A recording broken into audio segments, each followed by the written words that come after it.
Man's Sky. Whew. All right, where's everybody at? Kato, you've been playing a little bit of it? Yeah, I've been playing a little bit of it. I have a second ship. I've docked at a base, and I've got 4 or 5 planets or so under my belt and stuff. So, it's a resource loop, and my big question is, when is the fun of that, or when's that going to sort of wonderment going to run off? Because that's what it is. You're just constantly going after those resources, which is fine. But, like everybody, you're just sort of wondering what the next sort of beat is, what the next loop is, and, whatnot. So, but is it like Abzu, where you can just, hey, relax and meditate for a while, walk around this planet? Is that the incentive at all? I think so. I mean, I think I have a little bit of that. I try to stop and smell the roses, and certainly, investigate different things. So I wouldn't say I'm in the hardcore sort of grind, mentality yet. I like to relax a little bit in there. It's kind of fun. This happened with Destiny, and every once in a while where a game comes out and reviewers don't have early copies, and so I feel like we're in this no man's ground about no one really knows the verdict on No Man's Sky yet. Yeah. No real reviews have been put up. It's just too early, and so I think everyone in the world, after this gigantic game with so much hype is out, everyone's just looking at each other being like, is this good? Where are we at? Reiner, you've played a fair amount of it. Is it good? Yeah, I would say it is a, here's the weird thing. Let me back up a little. 2 nights ago, I went on into this new solar system and excited because there's 6 planets here. I'm going to bounce from them. In my mind, I'm like, okay, I'm going to find life and all these resources I need. Turns out this is just a dead solar system. This is so a you start pit of hell. Just in the outer rim? Yeah, so there is everything's like ice, or it's too hot for anything to grow. There's a little bit of foliage that is the same language across all planets, so you know what you can mine. Okay. For your resources, but none of it feels unique. None of it feels like it's interesting. I'm not seeing any life. It brings up a thing that says nothing. So I spent flashing as an alert on your screen. Yeah, no fun. I found some runes and stuff like that, learned language, but it was 6 hours of buzzkill. I was just oh, they weren't kidding about not seeing life. It's going to be rare. And then I jumped into a new solar system, and it was just filled with it. So then I was like, oh, cool. But then I realized that lull, that moment, those 5 hours of nothing happening were kind of necessary to make those discoveries feel more meaningful. Sure, you got to have dips and valleys and whatnot. Yeah, but I mean, it was significant. And that was just all random. Someone may never hit that. Every planet might be populated, or there might be people that have it worse than me. But I mean, that's just like having a losing hand every time in poker. If you play the game long enough, in theory, you'll come across Dinosaur Planet, right? Maybe, yeah. But that's the thing, is it's going to be different for everyone in those early steps, right? By the end of the game, when we're at that end game, I think we'll all have kind of really good understanding of it, hopefully. But right now, it's very different for everyone at the outset, and that's really interesting. But I'm liking it because of that, of that, okay, I really do feel like an explorer. I got to do better. I got to size up these planets better, look at these galaxies before I get into them, and see if, maybe I won't spend so much time on this planet once I see its terrain. And okay, I'm just going to go back up hyperspace, find a different galaxy. But when you do find those planets where there is lots of stuff happening and it's thriving, it can be a lot of fun. Not just analyzing stuff and renaming it, but just watching how all the wildlife interacts. I found these little kind of bunny-like Ewoks walking around. I mean, they're tiny. They're these little Mogwai things, right? And they're walking around, and I was just watching them, just with my thing zoomed in, scanner zoomed in. I'm just watching. I was oh, he's kind of talking. You see his mouth going bah, bah, bah, bah, bah. And then all of a sudden, this weird scorpion thing kind of comes up and just starts attacking him. And I was oh my god, this is fascinating. So I just sat there for 10 minutes and just watched all the wildlife interact and great. Yeah, but I mean, that's what the game's about, right? The biggest hook is discovery. Like Kato said, it is a mining game at its heart. You are mostly mining to upgrade your stuff or keep your systems online. That is the big gameplay thing. So there's the grind, the economic loop, but if you want to, you can sit back and look at how pretty things are. Yeah, I mean, that's what they want you to do. I think that's the whole point of the game is go to planets, discover what they are, move on. Are you heading to the middle? Are you following that delineated path? Yeah, I did. The very first thing I did when I went to the pit of hell solar system was veer off of that path just to see what would happen. So I don't know if that just means I don't know if they have a different algorithm for that path. That's an interesting question. If changes as you get closer. Oh, okay. But off the beaten path, my one instance of going there was awful. So we were streaming this game all of Tuesday. Kyle was down here for way too long, being the explorer down here. Did you join him for a little bit of that, Reiner? Sorry, you were down there for that. Yeah, I was down there for about. Were there any highlights from that experience that stand out to you?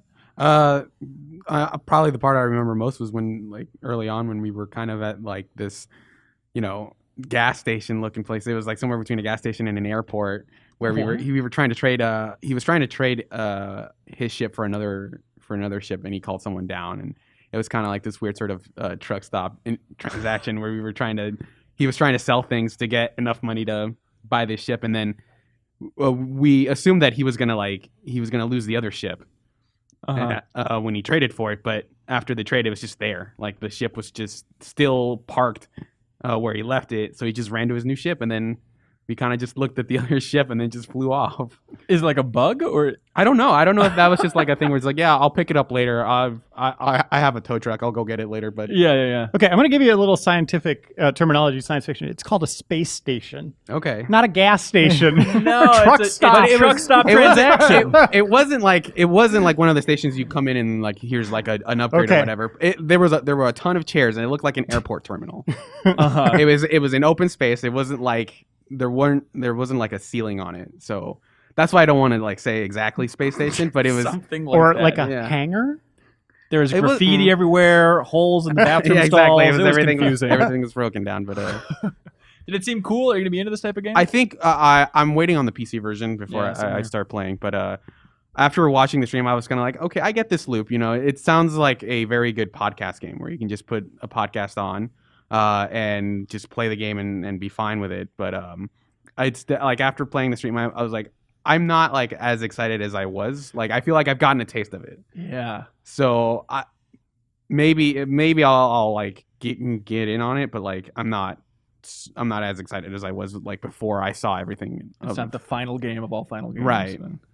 I will say that actually in terms of soundtrack, because I had the same thing too, where I was like, I'll just put this game on and I'll veg out and listen to something else. But there is some actually cool like sound moments or whatever, certainly just when you're on the planet. But I did have kind of like I wouldn't call it funky, but I had some drums break out because I was being attacked. So I was on the run. It was like, oh, like I'm here in the middle of the galaxy, and it's cool that there's still like a little drum beats going. Yeah, you can hear the percussion.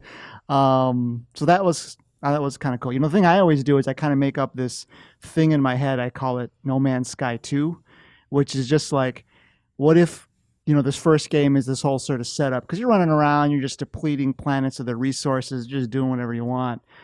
I would be kind of a funny sort of whatever if it like the second one I was like, okay, now you have to answer for your now you have to answer for your crimes. That'd be nice. Yeah. It's like this long sort of troll by Hello Games just to sort of like screw cool. with people. I love it. Like I think people were even speculating that was going to be like Mass Effect 3, like all those planets that you mined in Mass Effect 2. You thought was so boring. You were like killing civilizations, taking all their precious resources away from them. Because you're walking around and you just see like these empty. I came across like some sort of outpost and there's empty chairs, and I'm like, was there a massacre here? Was there some sort of Super Zika outbreak and everybody's dead? You're sort of making up this story as you go along, and mine tend to be not very good stories. Just Roanoke, yeah. Yeah, exactly. So, maybe we need to start the hashtag like No Man's Sky 2. And it's just all these sort of, Yeah, get Hello Games off their lazy asses and make a new game already. Yeah, I went into one like, I don't know, just a little research station, like opened up the doors and it looked like the xenomorphs from Aliens were creating the hive in there. Like all the terminals were like covered in stuff, and I was like,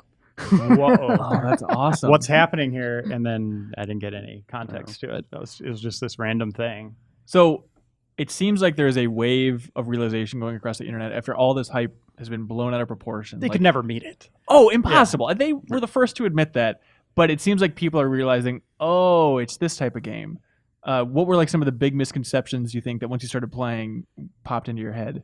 For me, it was very much just how much resource management would be the backbone of this game. I thought it would be more about, I hate to bring up this example, but when Alan Grant rolls up in the Jeep in Jurassic Park and it's just this wonderful moment of just observing and taking in the atmosphere. But this is more like, oh, wow. oh, my life support's down. I'm going to fly over there. Oh, no, I'm out of gas. So you're just mining these beautiful resources, like blowing up rocks and The all running this. and the screaming. Yeah, and blowing up trees and whatever you can to get what you need to fuel yourself and your expedition. So yeah, that's kind of frustrating, and especially from the outset of play. I don't know, Kato, if you experienced this as well, but the first couple hours for me were really tough to get into. Like, they have such a finite amount of stuff that you can carry at any time in your inventory, and it's not like Skyrim where like, okay, I can wipe out this guy's kitchen and take all of his utensils and plates, but I probably shouldn't do that. I'm going to get over encumbered. This stuff I'm never going to use. These are elements you're picking up. You don't know what they do. Like, you're just mining zinc and all this. Like, well, I should get this. I can. But then you realize, like, 2 hours later, what all that stuff really does. Huh. And there's still elements in this game I still don't know what they do. And I get it. And I'm like, man, I don't have the space for this, but I should take this along maybe. So you got to make those tough choices. And they want that to be part of the experience as you go on. As you get better ships, like Kato got a second one, I got a second one, and upgrade your backpack space, it eases up on that a little bit and becomes a little bit more entertaining. Okay. But that's what really those first few hours are about, is just really maintaining and figuring out how to survive. I was surprised just looking at the stream and tuning in every once in a while, just how boring Kyle was. No, I kid, I love Kyle. No, but the amount of like NPCs. I know they had mentioned, it seemed like pretty recently, that there were going to be NPCs. Back when we were on the cover story trip, I think they said that there weren't. But how do those work? How much are they talking to you? Are they as customized and as crazy unique as the creatures? What's going on with those I think things? I've seen 2 or 3 different species. One of them kind of looks like Ryes from Star Wars. They got the 3 eyes, but this one had 4. Another's the Gek, right? That's the name of this species. So there's like a set. No, it's not the infinite variety of like the creatures. They're varied though. Like, one will have a metal chin, or Okay. one will have a different kind of scalp or something. Like, So they're not conveying like a story really. They're just like traders. They're just merchants, but they do give you kind of sometimes they'll ask you a question. Yeah. There's Or also the they'll whole language thing, right? Yeah, and that's tied Oh, into yeah. learning the language, which is something that's really cool about the game, where you're going out and finding words, individual words. I know that sounds silly, but you'll get something like spawn, and it's like, when am I ever going to talk about spawn in a conversation? But then you'll see someone talking, and I it'll love be gibberish, Spawn. gibberish, gibberish, spawn, gibberish, gibberish, and you're like, oh, and then you get 3 responses, and you're like, trying to match it up, like, okay, one of these is going to be a successful answer that will get me something. That's cool. It's like the alphabet in Final Fantasy X. I don't remember. So they transmitting that, or Yeah. even like, I guess they had that with Rise of the Tomb Raider too, like learning Greek or whatever. I think that's a fun system. But one of them pointed me to, just real quick, a crashed ship, like on the planet that I got to go explore. So stuff like that's neat. Yeah, I would say that's one of the components that is, to me, the most pleasantly surprising from, when we started hearing about the game, was just how much sort of lore is built out into the game. And I don't know if this is like the beginning of a story or a storyline, but you get these little nuggets of information, and the fact that, I mean, we've encountered that all the time in video games, right? You pick up some item and it's or an audio log, and it's just some whatever, and you're like, okay, some developer, wrote this out in his lunch hour, and that's it. But in this world, when we're expecting all this procedurally generated stuff, when you're expecting not to run into anybody else, like I said, I don't know if this hints to larger stories, but the fact that they've clearly taken the time at certain points to write in a bunch of this stuff is pretty cool, and is definitely not one of the things I was expecting. Yeah, I'm excited to see it. It's really fun to, like, I have a page where I can see all of our YouTube comments, and those YouTube videos from No Man's Sky cover story, like, they're the most successful YouTube videos as far as like a bunch of cover stories I think we've ever done. It's just absurd how many people are still looking at those things. And the comments have all just been like, Sean Murray, lead developer, have my children. Like, Sean Murray's the 14th Doctor. Oh, you're the best, Sean. And then it's slowly changing, like when the murmurings and rumblings of this game actually hitting. And now that it's out, it's just, Sean, you lied. I know where you live. Like, it's just crazy negative. Everyone just be like, no man's lie. Because like in one of those videos, I think it's the 70 questions with Jeff Cork. Jeff Cork says, like, can you play with your friends? And Sean's like, yes. And now everyone is just in an uproar about this game not being as multiplayer focused as they all thought, because 2 people went to the same place and they didn't see each other. But I feel like Hello Games, from way back then, even very clearly, like, this is not an MMO. Everyone's not in the same world. But they've also been a little bit cagey about exactly what multiplayer is. Yeah, why not just come forward at this point and say it? Like, pitchforks and torches are out. Yeah. Just the game is out. Like, tell us. Just give us a straight answer if you can. Like, why can't these people see each other? But I feel like we wrote a story, a blowout feature during the cover story trip. Brian Vore wrote it, where it's just an interview talking about their plans for multiplayer back in 2014. And even back then, they said, like, don't think of it as a multiplayer game. This is going to be an instanced world. And we asked him, like, how many people are in an instance? And he's like, I don't want to say. But it did very clearly say you will see the other player. You will That's see. the only way you'll see what a character looks like. Right. And so I think the debate is whether or not that's still in the game fully. Yeah. They say, like, oh, you will have an impact from other players, but people don't know if that's just the name or there's some Easter eggs, which I think in his update he said that there are Easter eggs in multiplayer that people don't really understand. But the question is that instancing still in the game? Because it's like, if you coordinate with a friend and go to the same spot, you probably won't see each other. But maybe you're still in the world with technically some other people and you will see something that they have done or still see them. Right. It's just astronomical because of the instancing on top of the size of the galaxy. So who the hell knows? What do you guys think about this reaction and negativity towards them on the multiplayer front? I just think they got to come forward and just be clean, straightforward with people and just say, hey, like, them not answering right away made me think there might be something wrong with the game. And he was tweeting a lot, like, there's too many people playing the game. I can't believe discoveries are still happening. And I was just kind of like, this is really weird information to be delivering at this point. Like, they should write a big blog post about what is going on with the game at this moment, what happened in this instance with these two people, because they're the only people that can answer that. Isn't there some value, though, in, like, keeping it cryptic and keeping it mysterious? I think a lot of people want to bring out the pitchfork because it's like, you sold us a bill of goods. But I think in their defense, they were just trying to build up the mystery around this game a little bit just for fun. That's the thrill of creating a universe. The mystery vanished when they were on top of each other, when the people are supposedly on top of each other. At that point, then it's like, wait, there's nothing else we can do. We found each other. Like, we're trying to reach out and, make contact. This is such a big moment in a sci-fi universe. So, and then it's just nothing. Do you think it would help to, like, put a blog post out with, like, hey, here are the exact numbers? It's like, hey, the instances, they have 4 people. Good luck finding each other. And explain it that way, or just explain the concept of instancing again? I think they need to go into exactly what happened in this one and why they were ghosts. Right. And then talk about how they, what the example would be if they would see each other then. And maybe just put a little carrot out there for people to be like, it's not impossible. Yeah. But it's kind of fun, though, in the same way that the reviews aren't out, that people are still trying to figure out how exactly this game is stitched together. And a lot of people have mentioned, Dantak included, who's maybe a little bit more on the negative side, is saying, like, oh, once this game's out on PC, people are going to tear it open and find out all these details immediately. Yeah. And I know that Hello Games was really worried about that on the cover story trip. They didn't want people digging through the archive of their baby, but of course. You know what? A little bit of devil's advocate here is, while certainly people want answers, and maybe they're thinking I was pre-ordered the game and the information that was out there before caused me to pre-order the game, or I bought it based on some other information. I understand there's a very strong consumer sort of feelings. I don't want to put those aside, but I would say that in service of the artist, so to speak, that you could certainly argue that no answers are really owed at all. I mean, this is their creation. They can stand or fall by it. If you don't like the ambiguity and the way they aren't answering it, then you don't you certainly don't have to buy it.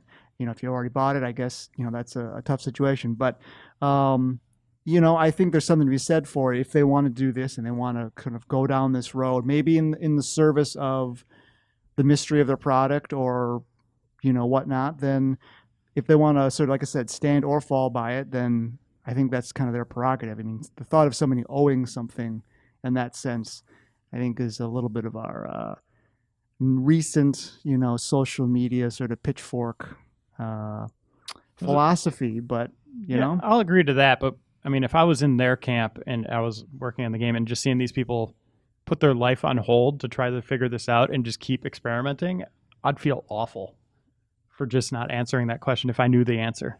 It's also weird because, like, I feel like it's very difficult for them to communicate because their answer is effectively like, is there multiplayer in this game? Technically, but no.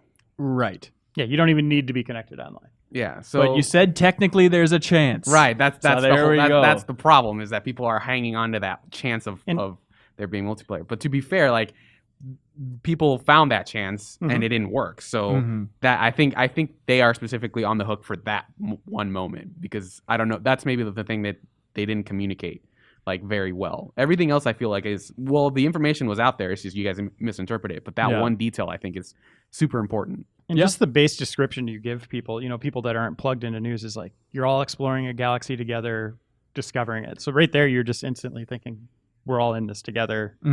That seems unified, but that's not the case. Well, do you know if the planet naming is instanced, or is that communal? That is communal if you upload it, right? I think that's... okay, so you have to So if I name something and you stumble upon it, it will be, that planet, it will be named what I named it. Yeah. Here's an impossible question to answer.